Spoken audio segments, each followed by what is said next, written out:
Morning. So what are you doing this year? Sleeping Beauty this year. And I shall be playing Tweedy, as I normally do in the pantomime. And I'm an inventor in Sleeping Beauty, so I'm going to come up with a few inventions. For example?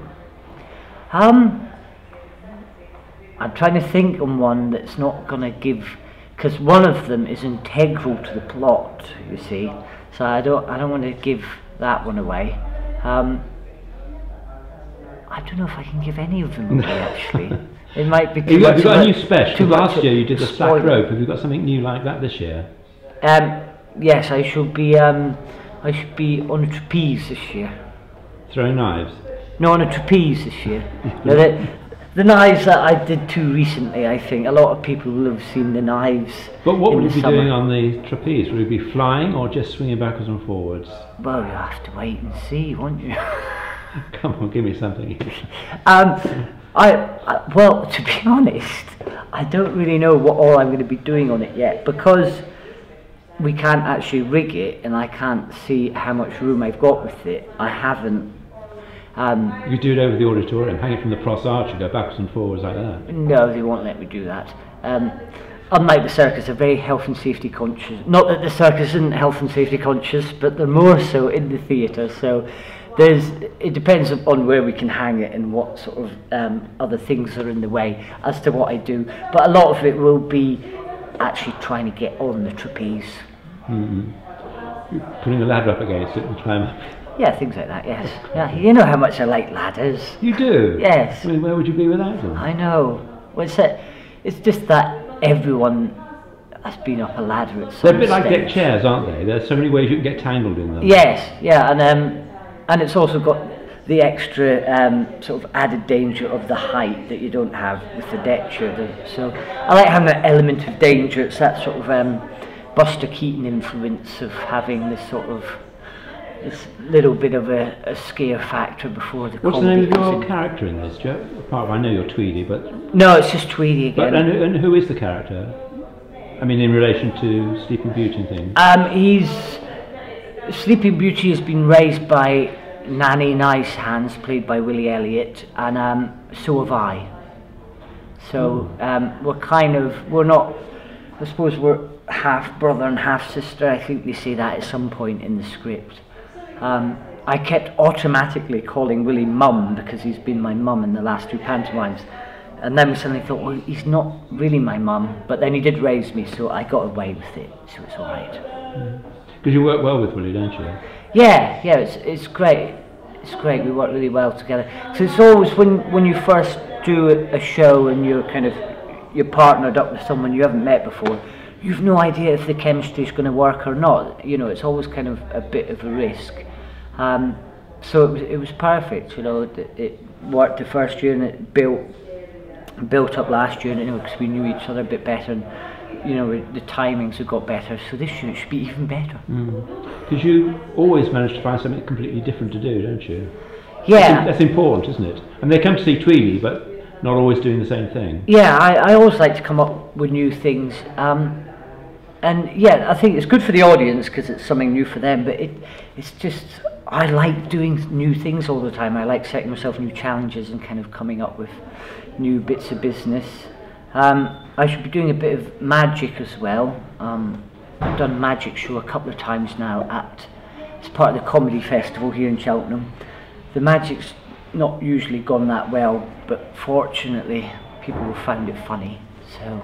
Do any of your new ideas fail?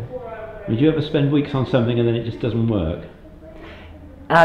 Yes, but usually, fortunately, I come to that conclusion before I try it out in front of the audience. Right. Yeah, just recently for the Gifford show, I did the God of Wind, which worked very well, and then I was going to do another one which was similar coming out, being the God of Sea. So I was going to come out with exactly the same bucket as the God of Wind had, because for those of you who don't know, I did a thing with a bucket that had wind in it and blew things everywhere. So I was going to have one that squirted water everywhere, and I'd worked out this routine and thought it was quite good, but when it came to it, it just didn't really work. I think because the wind one was so good, So I spent a lot of time kind of working out how to build this prop that I could operate, you know, with my feet that would squirt water out and things like that. And now it's sat in the shed doing nothing. Do you have a workshop, or is all this done on the kitchen table? Well, I've recently moved house, so I do have a sort of outhouse that I can build stuff in. Because a lot of stuff isn't small, is it? It's not tabletop. No, no. I can't resist a good prop. I always kind of say, right, I won't use so many props this year, and then I'll just see something and think, oh, that's really good, or have an idea and think, oh no, this would be great. But do you scour eBay and try and find old ones, or do you build them all yourself? It's a bit of both, you know. If I see something on eBay that just kind of stands out and I have an idea when I see it, I'll buy it. But yeah, a lot of the time, I love hardware shops, you know. I spend a lot of time looking at bits and making things. I mean, are you handy? Can you do things like welding? Not really. Yeah, no. Most of the props I build aren't actually that good, but fortunately I disguise them well, so that they look all right. Yeah. But a lot of the time, even if the prop looks a bit rubbish, it kind of fits in with my character, you know, because you wouldn't expect Tweedy the Clown to be great at building things. I don't know. I would. Would you? But the actual clown, because the things that I invent and build in Sleeping Beauty, they have that sort of cack, home-built look to them. But that's quite nice, actually, sometimes. I think so, and it's quite nice to have a prop that's made out of things that people and kids can kind of spot. Is it sort of the old Blue Peter school of prop making? Yes, yeah. Very liquid bottles and things. Yeah, I like that sort of look. But it's good because the kids can associate with it. They can think, oh, I could go home and make one of those. Yeah, it's a nice aspect. What's the most complicated thing you ever made?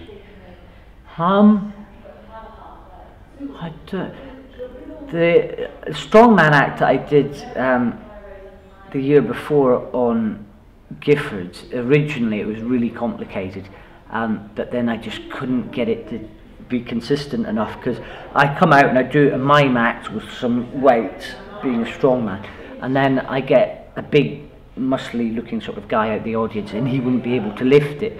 And initially I had a series of electromagnets that held it in place, and a switch that I flipped with my foot, but I had so many problems with it, because you had to, when I put it back down, I had to line up. So I ended up scrapping that and making it simpler with sort of eyelets and bolts, but it took me a long time to figure out. What's the difference between Giffords and the pantomime? Do you find it's different, or is it for you much the same?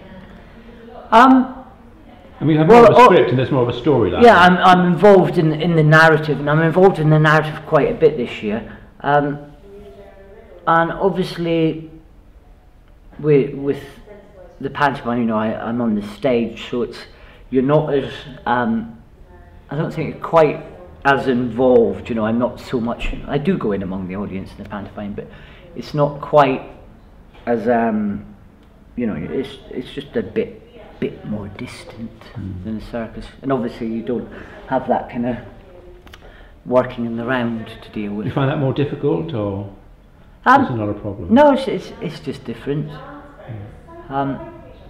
Yeah. And how different from doing the straight play, the Doc Brief? Well, that was very different. Yes. Were you were aware of the differentness there, because you were very controlled with that? Yeah. I was quite proud of myself being so controlled. The thing I found, like I said before, is about I had to build up the fourth wall, you know, because I'm used to kind of having that interaction. But I quite liked that sort of being so absorbed in this kind of other world, and not, you know, not having that. It was it was interesting. I quite liked it.